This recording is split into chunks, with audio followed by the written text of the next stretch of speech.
సామెతల గ్రంథం 26వ అధ్యాయం 27వ వచనం. ఇక్కడ మాట్లాడుతున్న విషయం ఏంటంటే, గుంటలు త్రోవాడే దానిలో పడను, రాతిని పొర్లించు వాని మీదికి అది తిరిగి వచ్చును. ఈ లోకంలో ఉన్న ప్రజలందరూ కూడా గుర్తుపెట్టుకోవాల్సిన విషయం ఏంటంటే, అనేక మంది ఉంటారు ఎలాంటి వారు ఎవరినో అనడం కాదు, ఒకవేళ మనం పరీక్షించుకోవాలి ఒకసారి. ఏంటిదంటే, ఒకరికి కీడు కల్పించనే ఆలోచన మనలో ఉందనుకోండి, మనకి కీడు జరుగుతుంట ఖచ్చితంగా.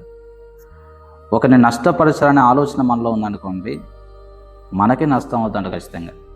ఒకరిని బాధ పెట్టాలనే ఆలోచన మనలో ఉందనుకోండి, మనకి బాధ కలుగుద్దంట ఒకరోజు. ఒకరిని ఇబ్బంది పెట్టాలని చూసినా కూడా ఆ ఇబ్బంది మనకే కలుగుద్దంట ఖచ్చితంగా. ఒకరిని ఏది చేసినా కూడా, ఒకరికి కీడు చేయాలని చూసినా, లేకపోతే ఒకరిని ఇబ్బంది పెట్టాలని చూసినా, ఒకరిని నష్టపరచాలని చూసినా, ఒకరిని బాధ పెట్టాలని చూసినా, ఒకరు చనిపోవాలని కోరుకున్నా కూడా చెప్పండి, మనమే చనిపోతూ ఉంటాం ఒకరోజు. అందుకనే దేవుడు చెప్తున్న విషయం ఏంటంటే, ఎవడైతే ఇలాంటి ఆలోచన కలిగి ఉంటారో, ఇలాంటి ప్రవర్తన కలిగి ఉంటారో, ఇలాంటి స్వభావం కలిగి ఉంటారో, వాళ్ళు ఏమాత్రం కూడా భయపడొద్దంట. ఎందుకంటే ఇలా ఎవరైతే చేస్తారో అలాంటి వారికి రిటర్న్ తిరిగి వాళ్ళకి వెళ్ళిపోద్దంట, కానీ మనకేం జరగదంటే ఎప్పుడు కూడా.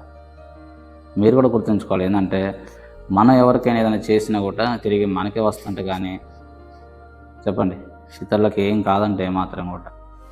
అందుకనే కొంచెం వాక్యాన్ని వింటున్న మనందరూ కూడా జాగ్రత్త కలిగి ఈ లోకంలో మంచి ప్రవర్తన కలిగి కొనసాగాలి ఖచ్చితంగా.